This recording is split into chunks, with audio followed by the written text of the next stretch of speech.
어떤 회사에서 물만 부으면 되는 그 케이크용 가루를 시판하기 시작했습니다. 회사에서는 그 제품에 상당한 기대를 걸었으나 기대 이하로 그 제품이 인기도는 너무나 저조했습니다.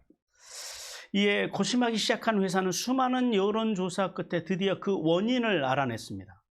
그것은 케이크를 만드는 방법이 너무 쉽다는 것이었습니다. 회사에서는 부랴부랴 제품의 내용물을 바꾸어서 물과 계란을 넣으면 되는 케이크용 가루를 만들어 내놓았습니다. 그러자 그 제품이 불티나게 팔리기 시작했더랍니다. 이 이야기는 우리의 구원의 문제와 연결시켜 생각해 볼 수 있습니다. 우리는 예수님을 믿기만 하면 구원을 얻을 수 있다는 사실을 우리는 믿습니다. 그러나 많은 사람들은 그건 너무 쉬움으로 그것에 선행을 곁들여야만 구원을 얻을 수 있을 것이라고 생각합니다. 그러나 성경에는 우리가 행위로 구원을 받는 것이 아니라 오직 믿음으로만 구원을 받는다는 사실을 명백하게 말씀하고 계십니다. 인터넷에서 본 글인데요. 자, 로마서를 이신칭의 관점에서 우리가 지금 계속해서 말씀을 듣고 있어요.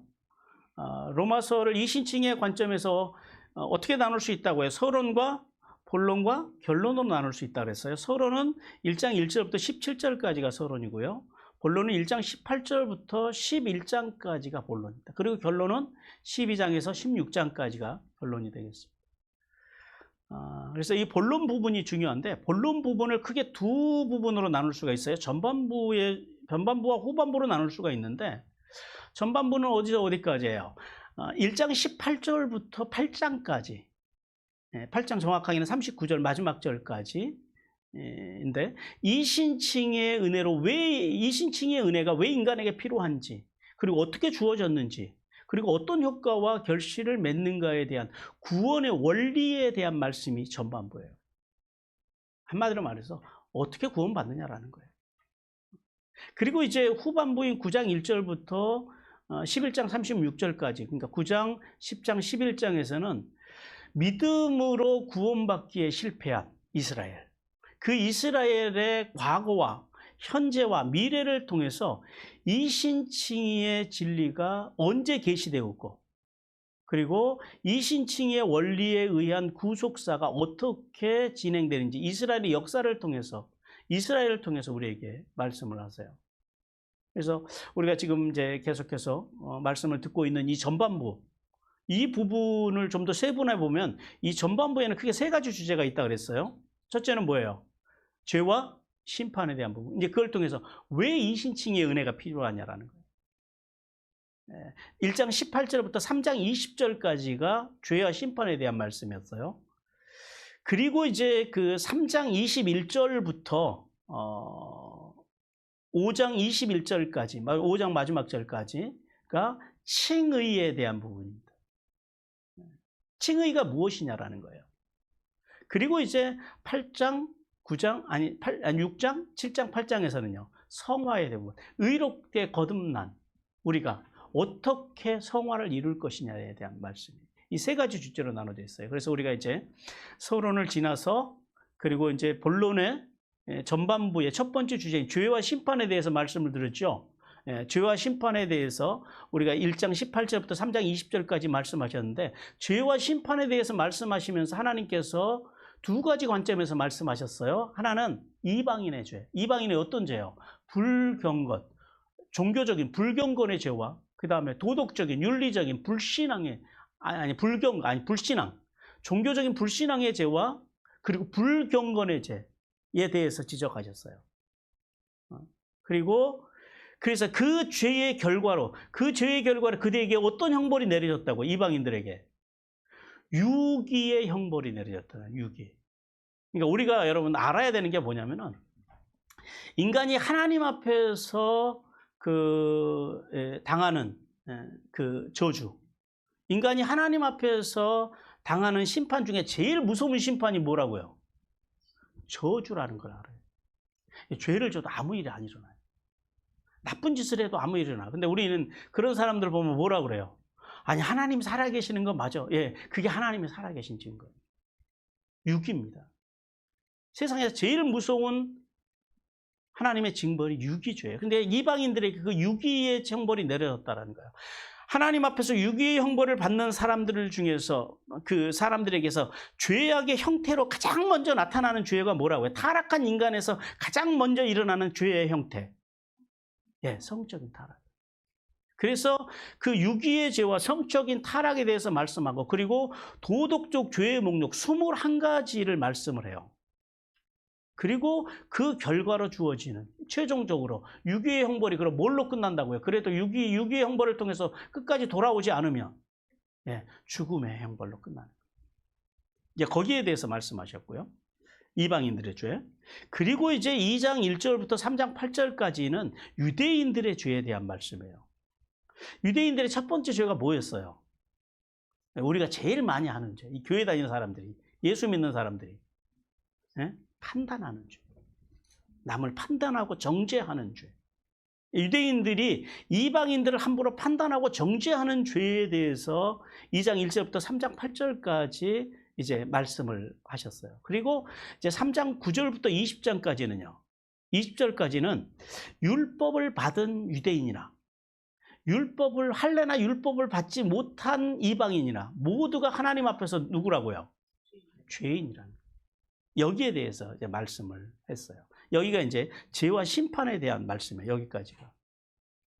그리고 이제 두 번째 주자인 칭의로 넘어와 가지고 3장 21절에서 지금 이제 5장 21절까지 칭의에 대한 말씀인데, 우리가 먼저 지금 칭의에 대해서 3장 21절부터 31절까지 뭐에 대해서요? 이신칭의의 원리. 이신칭의 원리가 뭐예요? 예수 그리스도를 믿음으로 뭘 받는다고요? 구원을 받는. 이게 이신칭이에요. 그 이신칭의 원리와 본질, 이신칭의 본질이 누구세요? 예수 그리스도. 즉 율법 외에 나타난 새로운 하나님의 의, 한 의. 그 의가 누구시라고요? 예수 그리스도. 그분에 대해서 말씀을 하셨어요. 그 사실에 대해서. 그리고 유대인이나 이방인 모두가 행위가 아니라, 그래서 뭘로만 이 구원을 받는다고요? 뭘로만 의롭다 칭함을 받는다고요? 딴 거 없어요. 그러니까 이렇게 로마서를 자세히 듣고도 뒤돌아서 가지고, 그래도 아까 그 예화에 나오는 그래도 계란은 좀 넣고 물을 넣어야지 케약이 되지. 아니 어떻게 믿기만 하면은 의로워져? 거기다 우리 행위라고 하는 계란이나 물을 좀 넣어야 되지. 이렇게 말씀하면 이제 그때부터는 안 돼. 이게 답이 없어요. 이렇게 자세하게 로마서를 듣고도 그렇게 구원을 접근하면은 이건 심각한 문제예요. 심각한 문제. 역시 여러분들 지금 이렇게 이 로마서 설교가 어려우세요? 뭐라고요? 들을만해요? 나는 순간적으로 별거 아니에요 이렇게 말씀하신 줄 깜짝 놀라가지고. 맞아요. 들을만하죠? 그렇죠. 우리가 6년 전에 로마서 처음 들었을 때는 어떠셨어요? 1년 동안 엄청 고생하셨을 거예요. 뭔 말인지도 모르겠고, 하는 저도 어렵고 듣는 여러분도 어렵고. 이제 우리가 그동안 7년 동안 이렇게 로마서를 우리가 들어서 이해할 수 있을 만큼, 그만큼 우리는 또 성장해 왔다라는 거예요. 이 성장을 언제까지 해야 돼요? 목에 숨이 끓는 임종 예배 드리기 전까지 우리는 계속해서 성장을 해야 돼요. 자, 그리고 이제 여기 4장에 와서는, 자, 앞에서 이신칭의의 원리와 본질과 그 누구예요? 새로운 의로우신 예수 그리스도에 대해서 말씀을 했죠. 그리고 유대인이나 이방인이나 행위가 아니라 믿음으로 구원받는다는 사실을 말씀하고, 이제 4장에서는 이제 증인을 소환을 해요. 두 분의 증인을 소환하세요. 구약에서. 누구예요? 아브라함과 다윗. 아브라함은 누구예요? 구약에서. 믿음으로, 순종하는 믿음으로 구원받은 자의 대표인 아브라함. 그리고 다윗은요, 회개함으로 구원받은 대표인 다윗. 이 두 분을 소환을 해가지고 이신칭의의 신뢰로 이제 내보이는 거예요. 그래서 인간은 이 아브라함 어르신과 다윗 어르신을 통해서 인간은 그래서 행위로 구원받는 것이 아니라 이분들처럼 믿음으로 구원받는다라는 사실을 지금 이제 실례로 증명을 하는 거예요. 그래서 오늘 이제 본문에서는 먼저 아브라함을 통한 이신칭의 신뢰에 대한 증거의 말씀입니다. 자, 오늘 이제 1절에서 3절까지 주신 첫 번째 말씀인데요. 우리가 이제 8절까지 두 주간 또 우리가 말씀을 볼 거예요. 3절에서 오늘 주시는 첫 번째 주님의 메시지 같이 읽겠습니다. 시작. 성도는 믿음으로만 하나님의 의가 되고 말씀으로 살기 위해 발버둥 칠 때만 그 믿음이 확증된다. 예. 성도는 믿음으로만, 뭘로만 의가 된다고요? 믿음으로만. 그리고 그 믿음은 뭘로 확증이 된다고요? 말씀으로. 예. 말씀으로 믿음을 확정하는 거예요. 행함이 아니라. 자, 먼저 1절, 2절에서 바울은 믿음으로 구원받은 이신칭의 역사적인 배경의 근거로 누구를 지금 말씀하고 있다고요? 누구를 지금 증인으로 소환했다고요?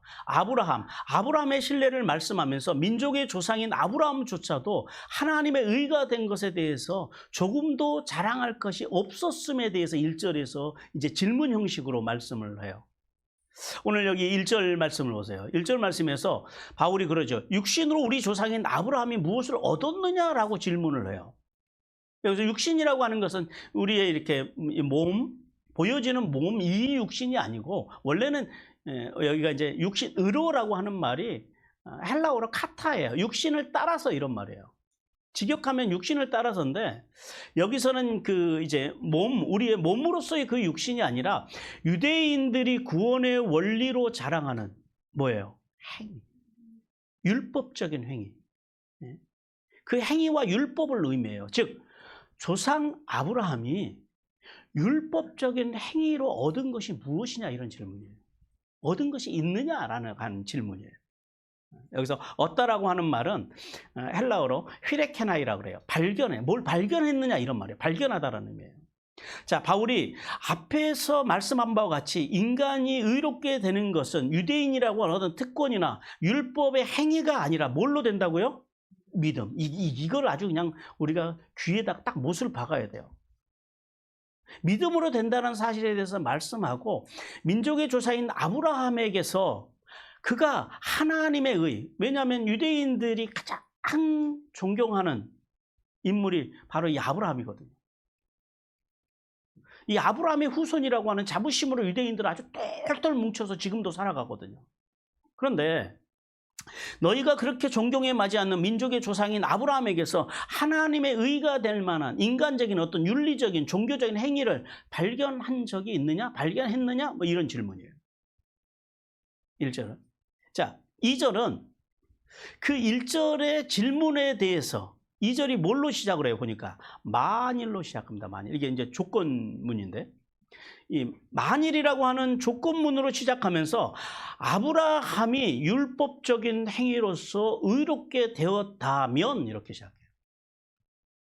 율법적으로 아브라함이 자랑할 것, 행위로서 의롭게 되었다면 자랑할 것이 있을까요, 없을까요? 그러면 이제 그땐 자랑할 것이 있지요.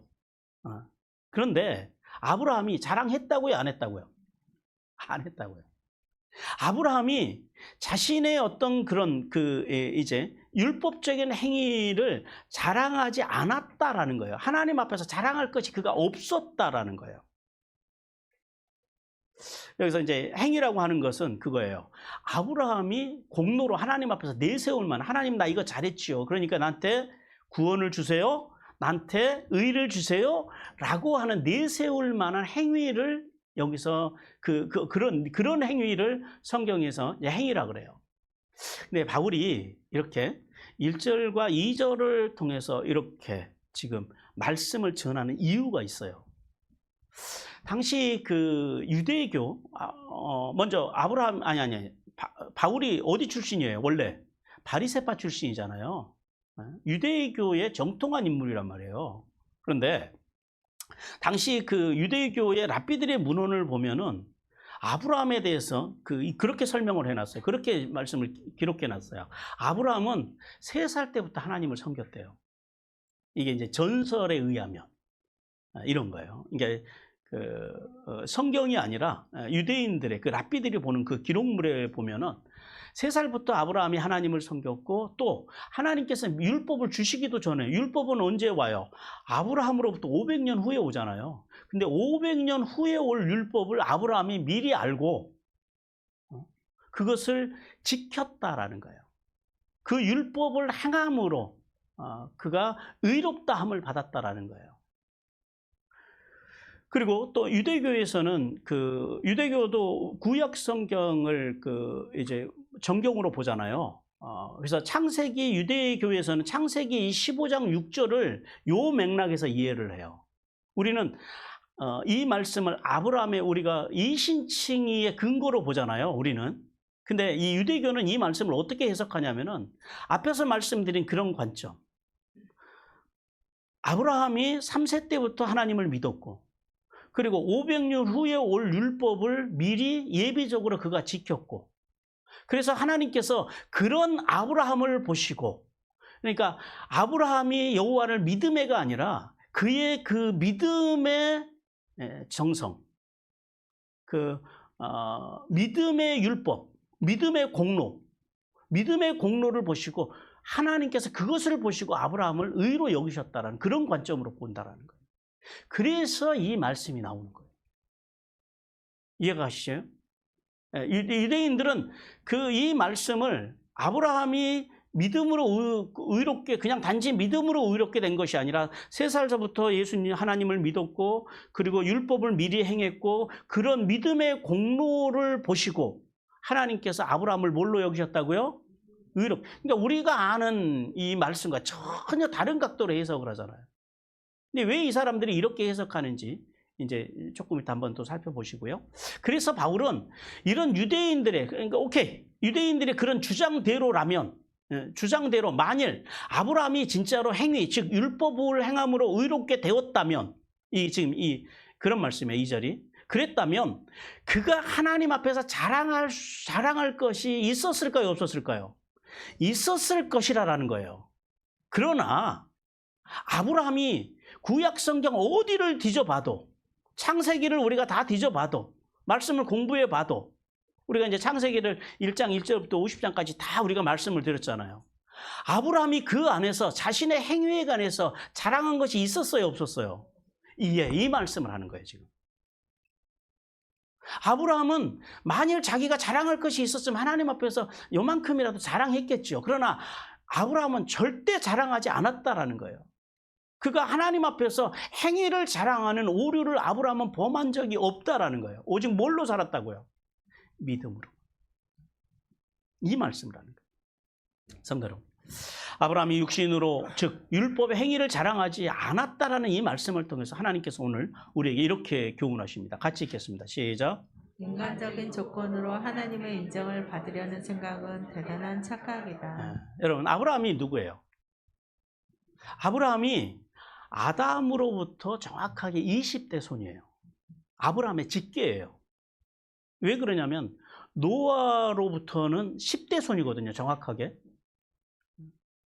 그러니까 노아의 세 아드님이 있으셨잖아요. 누구예요? 셈, 함, 야벳. 그러니까 장자 셈의 계보를 잇는 사람이 아브라함이에요. 근데 여러분 재밌는 것은 아브라함이 생존했을 때 이 10대 어른이신 10대 조인 셈 어르신도 그때까지 생존해 계셨다라는 거예요. 이 역사를 보면. 그래서 어떤 성경학자들은 살레막 멜기세덱을 셈으로 보기도 해요. 그러니까 10대조 어르신이 그때까지 생존해 계셨다라는 거예요. 아브라함 시대까지. 그러니까 이게 무슨 말이에요? 또 그뿐만 아니라 혈통적으로 그럼 자랑할 것이 있어요, 없어요? 충분히 있죠. 그 다음에 더 나가서 아브라함은요, 이스라엘의 특별한 하나님의 선택을 받은 민족이고, 그리고 이스라엘 민족뿐만 아니라 많은 민족의 시조가 될 것이라고 약속을 받은 사람이에요. 그러니까 혈통으로 말하자면 자랑할 것이 많은 인물이고, 그리고 이런 하나님 앞에서 받은 특별한 사명으로 따지자면 아브라함만큼 자랑할 것이 많은 인물이 없다라는 거죠. 그런데 성경 어디에서도 아브라함이 혈통이나 그런 것들을 자신의 또 인품이나 무슨 가문이나 이런 걸 자랑한 적이 있다 없다? 없다라는 거예요. 지금 이 이야기를 아브라함이 바울이 하는 거예요. 그는 오직 뭐만 자랑했다고요? 뭘로 살았다고요? 오직 순종의 믿음으로 하나님 앞에 살았던 인물이라는 거예요.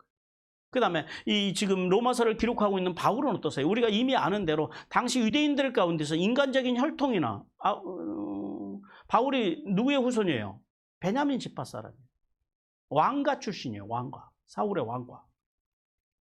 그리고 학문적으로나 그리고 행위적인 면에서 그 시대에 그 동시대에 바울을 따라올 만한 사람이 없다라는 거예요. 모든 동년배 중에 가장 으뜸이었다라는 거예요. 그러나 바울 역시도 자신의 그런 인간적인 자랑들을 하지도 않았고 그 자랑을 다 뭘로 여겼다고 성경에서 기록하고 있어요? 배설물로 여겼다. 그리고 그는 오직 그리스도를 자랑한 일에 전생애를 바쳤다라는 거예요. 빌립보서 3장 8절 같이 읽겠습니다. 시작. 또한 모든 것을 해로 여김은 내 주 예수 그리스도를 아는 지식이 가장 고상하기 때문이라. 내가 그를 위하여 모든 것을 잃어버리고 배설물로 여김은 그리스도를 얻고. 네. 따라서 성도는 인간적인 조건, 즉 어떤 우리가 신앙적인 가문이나 그 다음에 우리의 어떤 지식이나 직분이나 헌신이나 드림이나 그런 것으로 하나님 앞에서 칭찬과 인정을 받으려고 하는 생각은 큰 착각이다. 그것은 도리어 우리가 하나님 앞에 나가는데 구원을 받는데 큰 장애물이 된다라는 사실을 깨닫기를 주님께서 원하십니다. 그러므로 성도는 하나님 앞에서 육체적인 행위로는 그 어떤 인정도 받을 수 없다라는 사실을 통해서 두 가지를 깨달아야 돼요. 하나는 성도가 하나님 앞에서 인정받는 길은 뭐라고요? 오직 믿음. 그 외에는 있다 없다? 없다라는 거예요. 즉 십자가에서 나를 위해서 화목제물이 되어주시고 칭의의 은혜를 주신 예수님을 믿을 때만 우리의 의는, 우리의 구원은 가능하다는 사실을 확실히 믿어야 돼요. 그리고 또 하나는 구원의 원리는 공식적으로는 그러니까 믿음으로 이신칭의의 그 구원의 원리는 공식적으로 언제 주어졌어요? 누구에게 주어졌어요? 아브라함에게 공식적으로는 주어졌어요. 그러나 우리가 만세 전부터 이 구원의 진리가 우리 모든 인간들에게 주어졌다라는 사실을 우리가 두 번째 깨달아야 돼요. 디모데후서 1장 9절 같이 읽습니다. 시작. 하나님이 우리를 구원하사 거룩하신 소명으로 부르심은 우리의 행위대로 하심이 아니요 오직 자기의 뜻과 영원전부터 그리스도 예수 안에서 우리에게 주신 은혜대로 하심이라. 언제부터요? 영원 전부터 이신칭의 은혜를 주셨다는 사실을 깨닫고 오직 믿음으로만 구원에 이를 수 있다는 사실을 확실하게 각인하고 깨닫고 믿기를 주님께서 간절히 원하십니다. 그리고 이제 3절인데요. 3절에서 바울은 창세기 15장 6절을 인용해서 아브라함이 하나님의 의가 된 것이 행위가 아니라 하나님에 대한 믿음 때문이라고 다시 한번 말씀을 해요. 자, 바울이 이신칭의 실례로 누구를 지금 이제 증인으로 소환했어요? 아브라함을 소환한 것, 아브라함을 등장시킨 것은 모든 인간은 행위와 반대되는 믿음으로 의롭게 된다라는 사실을 확실하게 역사적으로 이제 증거하기 위해서, 강조하기 위함이라는 사실을 우리는 깨달아야 돼요. 그러면 아브라함이 뭘 믿었냐고요? 이 구약 성경에서 가장 위대한 성경 구절이 바로 이 창세기 15장 6절 말씀인데, 이 15장 6절 말씀에서 이 고백을 했던, 그러니까 아브라함이 뭘 도대체 믿었길래 하나님의 의가 되었는지에 대한 우리가 배경을 좀 알아야 되는데요. 자, 창세기 12장에서 하나님께서 아브라함을 하란에서 처음 부르실 때 두 가지 약속을 주시죠. 어떤 약속을 주시죠? 하나는 땅에 대한 약속, 그 다음 또 하나는 자손에 대한 약속. 이 두 가지 약속을 주세요. 그래서 이제 그 약속을 받고 아브라함이 어디로 왔어요? 가나안으로, 땅으로 들어왔잖아요. 근데 왔는데 하나님께서 땅은 한 평도 안 주세요. 살게만 하세요. 그리고 더 심각한 건 뭐냐면은, 이게 몇 세라고 나이는 안 나오는데, 대략 한 그 86세에 이스마엘을 낳으니까 거의 80세 어간 됐을 거 아니에요? 아니, 80이 넘어가는데 자식도 안 주세요. 자신도 늙어가고 사라도 늙어가는데, 그러니까 마음이 어땠을까요? 아브라함이 조급했을까요? 평안했을까요? 당연히 조급하죠. 그러니까 아브라함이 하나님 앞에 그래요. 하나님, 어차피 뭐 아들도 안 주시는데 저의 상속자로 제가 아들같이 여기는 종, 다메섹 사람 엘리에셀로 합시다 하고 엘리에셀을 자신의 후계자로 지명하려고 그래요. 그때 하나님께서 나타나세요. 그때 하나님께서 나타나셔서 뭐라고 말씀하시냐면 이렇게 말씀하세요. 창세기 15장 4절 5절 같이 읽겠습니다. 시작. 여호와의 말씀이 그에게 임하여 이르시되 그 사람이 내 상속자가 아니라 내 몸에서 날 자가 내 상속자가 되리라 하시고 그를 이끌고 밖으로 나가 이르시되 하늘을 우러러 무별을 셀 수 있나 보라. 또 그에게 이르시되 내 자손이 이와 같으리라. 네, 하나님께서 뭐라 그랬어요? 아브라함에게 상속자는 반드시 누구의 몸에서 날 거라고요? 네, 아브라함의 몸에서. 이게 나중에 아브라함이 또 이 말씀을 잘못 해석가지고 누가 또 태어나요? 그게 또 이스마엘이 태어나요. 그러니까 하나님의 말씀을 정확하게 알아야 되는데 이게 어설프게 알면 이게 문제가 그래서 생긴다라는 거예요. 그리고 하나님께서 그래서 그 증거로 아브라함을 데리고 밖으로 나가세요. 그리고 하늘의 별을 보여주세요. 무별을 보라라는 거예요. 근데 우리는 별을 셀 수 있어요, 없어요? 있지요. 서울 하늘에 뜬 별을 그냥 세상에 새벽에 이렇게 제가 새벽기도 나오면은 이렇게 하늘을 보면은 저 카시오페아가 늘 여기서는 보이더라고요. 그러니까 별을 세면은 쉬어져요, 서울은. 근데 여러분, 아브라함 시대의 별이라고 하는 것은 우리가 지금 보는 별하고는 달라요. 제가 사이판에 가서도 별을 보고 밤하늘의 별을 보고 몽골에 가서도 봤는데 가장 으뜸은 인도네시아 밀림에서 봤던 별이에요. 여러분, 우리가 하늘의 별을 보면 새카만 하늘에 별들이 총총총 박혀 있죠. 근데 그런 별 보셨어요? 온 하늘이 막 금색으로 빛나는데 검은 띠들이 이렇게 막 그 사이사이로 지나가요. 별들 사이로 검은 배경이 드러나는 그런 별을 보셨어요? 저는 봤어요. 인도네시아 밀림에서. 이렇게 그 별은 쳐다보고 있잖아요. 무서워요. 막 빨려 들어가는 것 같아요. 아니, 쏟아지는 것 같아요, 별이. 아브라함이 본 별은 우리가 이렇게 서울 하늘에서 보는 별도 아니고 그런 별이라는 거예요. 그거보다 더 많은 별. 그러니까 도저히 가늠이 안 되는 거예요, 이 별은. 지금 하나님께서 별을 보라. 무별을 셀 수 있나? 그건 셀 수가 없어요. 왜냐하면 별들이 막 겹쳐져 있기 때문에. 그렇게 밝은 별을 봤다라는 거예요.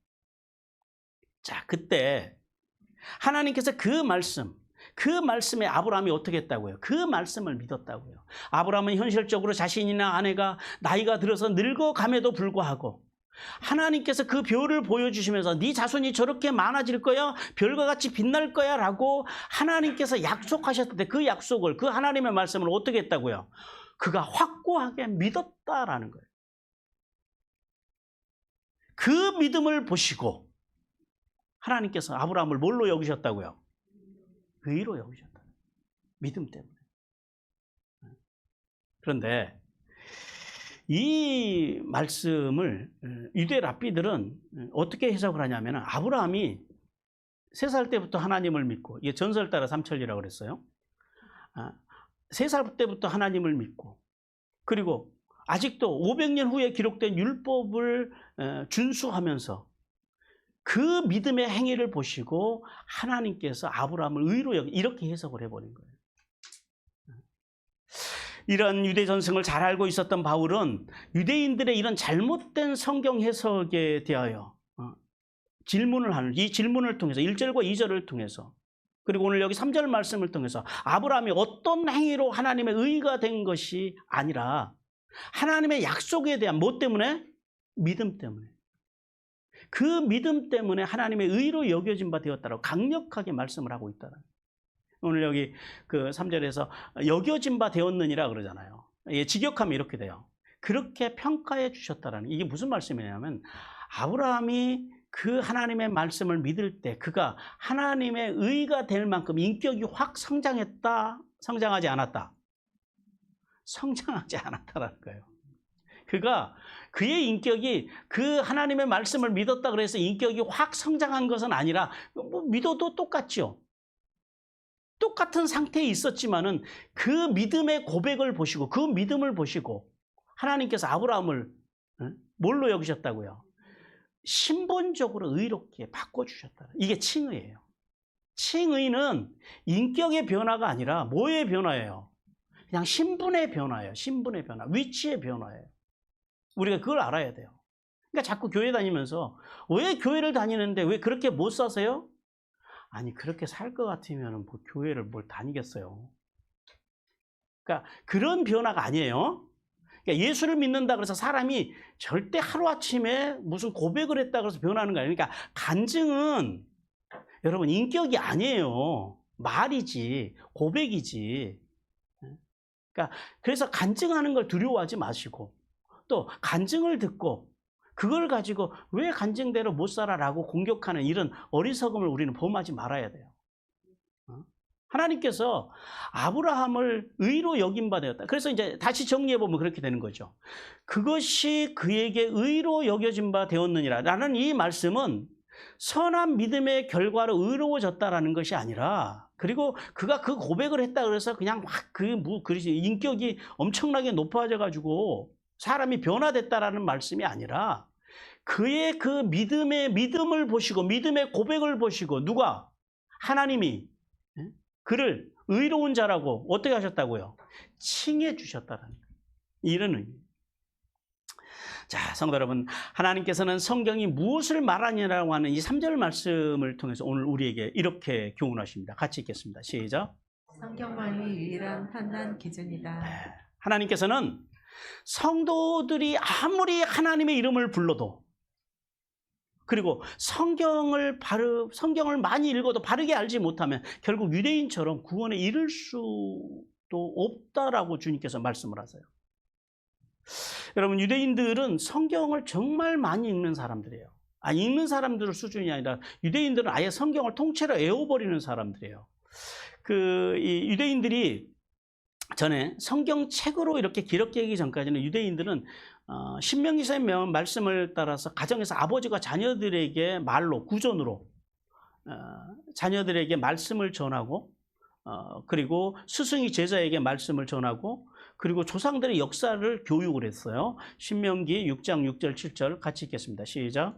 오늘 내가 내게 명하는 이 말씀을 너는 마음에 새기고 내 자녀에게 부지런히 가르치며 집에 앉았을 때에든지 길을 갈 때에든지 누워 있을 때에든지 일어날 때에든지 이 말씀을 강론할 것이며. 네, 그래서 이 말씀을 따라서 그렇게 성경을 가정에서 아버지가 자녀에게 스승이 제자에게 그렇게 전수해 오다가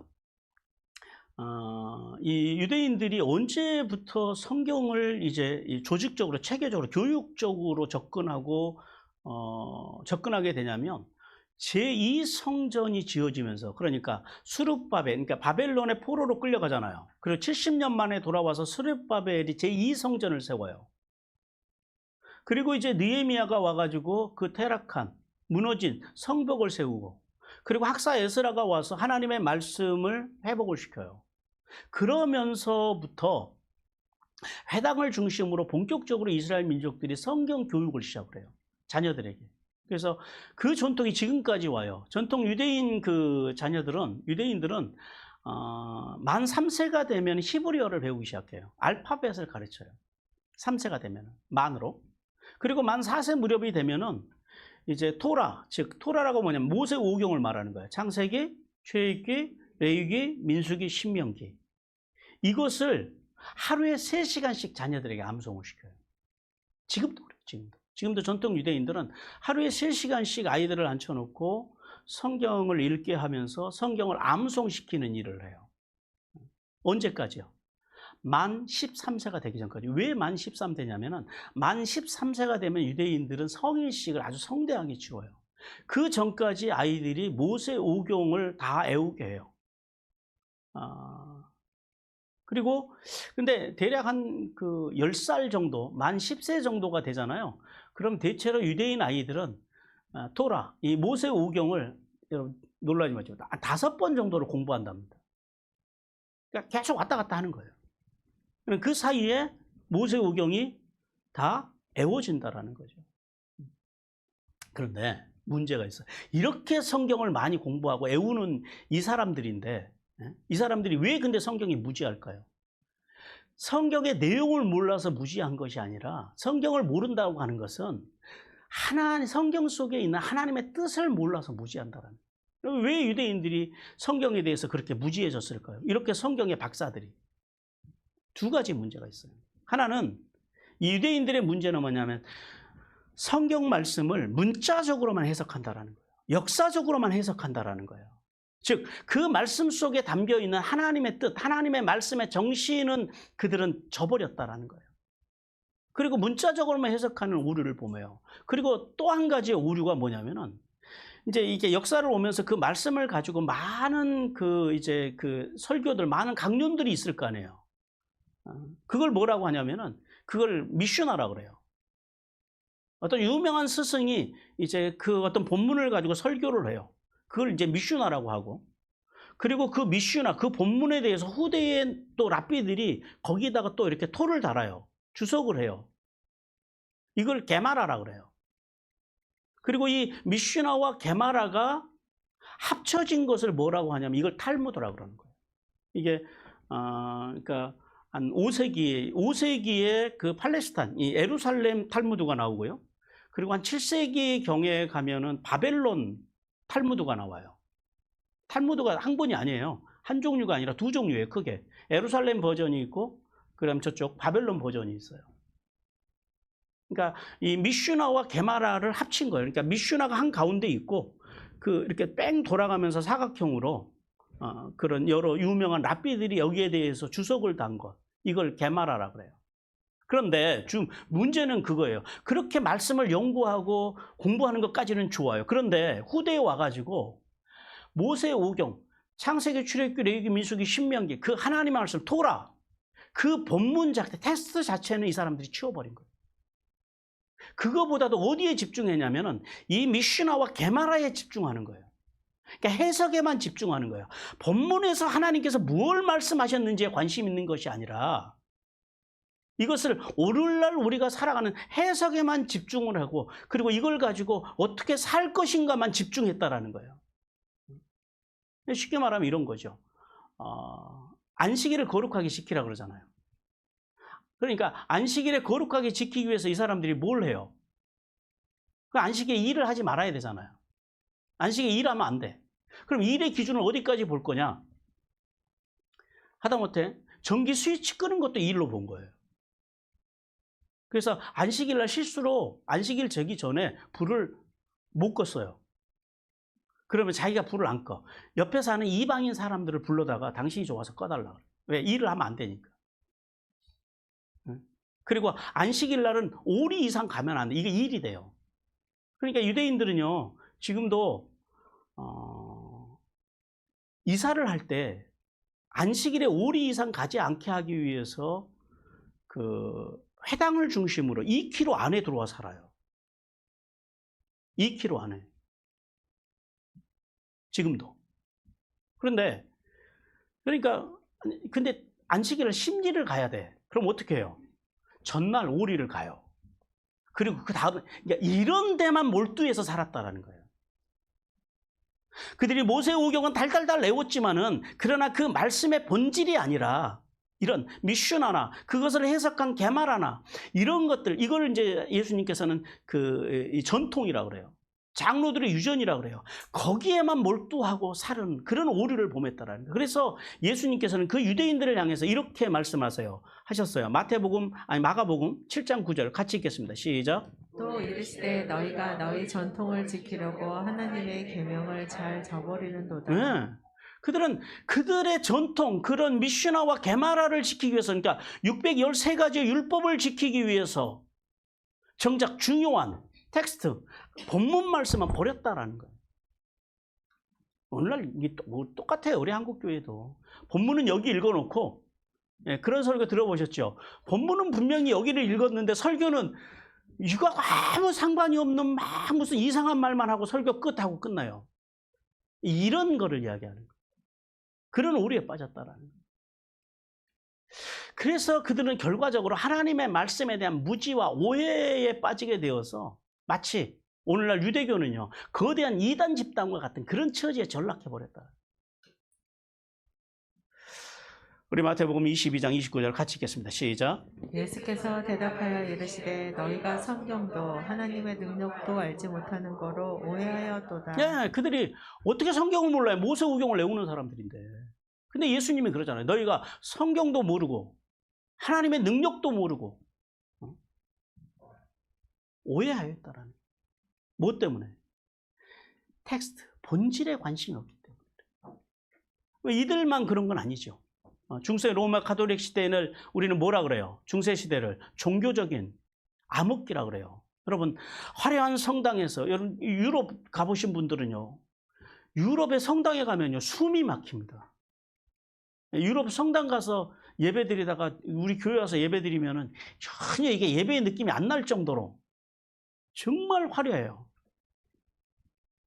그 화려한 예배당, 그 예배당에서 매일 아름다운 종소리가 울려 퍼지고 장엄한 미사를 드리면서 거기에 화려한 예복을 입은 신부들이 성찬식을 거행하고 교회 그 성당에 가면은요 아름다운 성화가 있고 각종 십자가로 가득 차 있는 그 중세 유럽의 교회, 그런 교회들이 지금 유럽에 가면 그때 지어진 교회들이 어마어마한 교회들이 지금 다 관광지화 되어 있다라는. 근데 그때를 종교의 암흑기라 그래요. 왜 그럴까요? 성경을 모르기 때문에. 중세시대 때는 성경을 못 보게 했어요. 성경을 보는 사람, 하나님의 말씀에 관심 있는 사람들을 다 이단으로 정죄했던 데가 바로 그 중세시대였어요.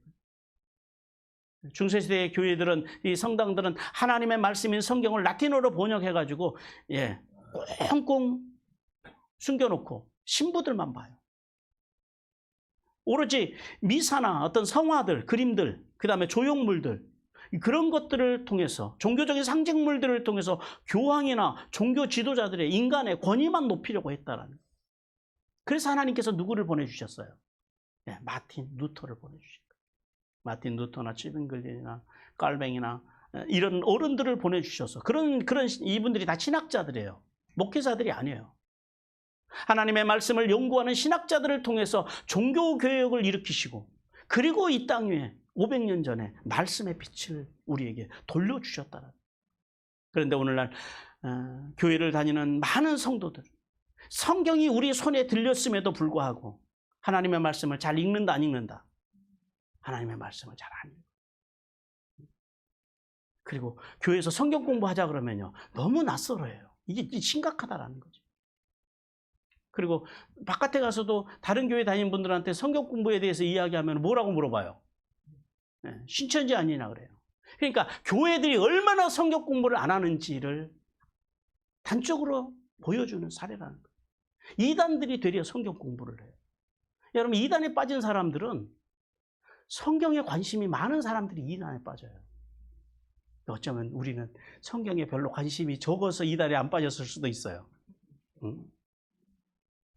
말씀에 관심이 있는 사람들이 이단에 빠진다. 성경을 알고 싶은데 교회에서 성경을 안 가르쳐주고, 근데 어디 문화원에서 어디서 성경 공부한다 그러니까 거기 갔다가, 그래서 신천지에 빠지게 돼요. 이것이 신천지의 문제가 아니라 사실은 교회의 문제라는 거예요. 하나님의 말씀을 말씀으로 바로 가르치지 않는 그런 교회들의 문제라는 거예요. 그렇게 성경 공부가 낯설어하는 이 유대인들과 같이 말씀과 말씀의 정시 없는 무지한 자로 살아가는 우리 한국 교회 성도들의 모습은 하나님의 아픔이다. 그리고 또 교회를 20년, 30년을 다녀도 말씀을 전달하기를 무서워해요. 말씀을 전할 수준이 안 돼요. 말씀을 읽어도 이해하는 수준이 아니고, 말씀을 많이 읽는 사람들이 어디에 빠진다고요? 이런 사람들이 이단에 많이 빠져요. 그리고 그런 이단들이 와서 성경에 잘못된 해석을 해도 거기에 대해서 말 한마디도 반박할 수 없는 성도들로 가득 찬 우리 한국 교회의 모습. 그래서 하나님의 아픔이에요. 하나님의 안타까움이에요. 히브리서 5장 12절 같이 읽겠습니다. 시작. 때가 오래되었으므로 너희가 마땅히 선생이 되었을 터인데 너희가 다시 하나님의 말씀의 초보에 대해서 누구에게서 가르침을 받아야 할 처지이니 단단한 음식을 못 먹고 젖이나 먹어야 할 자가 되었도다. 이게 하나님의 안타까운 배후에 있는 말씀이에요. 교회를 20년, 30년을 다니고 교회에서 장로, 권사, 한수 집사, 뭐 내가 모태신앙이네 하고 자랑을 하면서도 하나님의 말씀에 대해서도 모르고 관심도 없고, 그리고 그 말씀을 전할 수 있는 용기도 없고 지식도 없는 그런 안타까움. 따라서 성도는 이 땅을 살아가는데 모든 판단 기준이 되는 하나님의 말씀과 말씀의 정신을 바로 아는 데 힘쓰기를 주님께서 원하십니다. 왜냐하면 하나님의 말씀만이 우리가 하나님의 사람으로 능력 있게 살아가게 하는 원동력이 되고 기준이 되기 때문에 그래요. 디모데후서 3장 16, 17절 같이 읽습니다. 시작. 모든 성경은 하나님의 감동으로 된 것으로 교훈과 책망과 바르게 함과 의로 교육하기에 유익하니 이는 하나님의 사람으로 온전하게 하며 모든 선한 일을 행할 능력을 갖추게 하려 함이라. 그러므로 성도는 오직 성경 속의 인생을 살아가는 길과 하나님의 나라에 이르는 구원과 영생의 길이 있음을 믿고 하나님의 말씀을 사랑하고 읽고 듣고 묵상하고 보다 깊이 알기 위해서 공부하는 일을 통해서, 그 열심을 통해서 하늘의 복과 땅의 복을 받기를 주님께서 원하십니다. 사랑하는 성도 여러분, 우리가 받은 이 신칭의 은혜는 오직 뭘로만 받는다고요? 믿음. 그래서 우리는 믿음에 대해서는 아브라함과 같이 자랑할 것이 있다 없다? 없다. 이 사실을 우리가 분명히 알아야 돼요. 그러나 더 나아가서 그래서 믿음을 행위로 증명하려고 하는 것은 착각이라. 믿음은 뭘로 확증하는 거예요? 말씀으로. 하나님의 말씀으로 믿음을 확증하고 나가야 된다. 그래서 우리는 말씀의 초보, 믿음이나 회개나 무슨 안수나 세례나 또 뭐죠? 6가지인데 재림이나 하나가 더 있는데 그런 초보에, 이게 히브리서에서 말씀하시는 초보예요. 그 초보에 머무르지 말고 그리스도의 장성한 분량, 즉 그리스도의 장성한 분량이라고 하는 예수님의 수준을 의미하는, 그 예수님의 수준까지 자라가서 세상에 이웃들에게 하나님의 말씀을 전달하고 그리고 흘려보낼 수 있는, 증거할 수 있는 수준까지 자라가기를 주님께서 간절히 원하십니다. 우리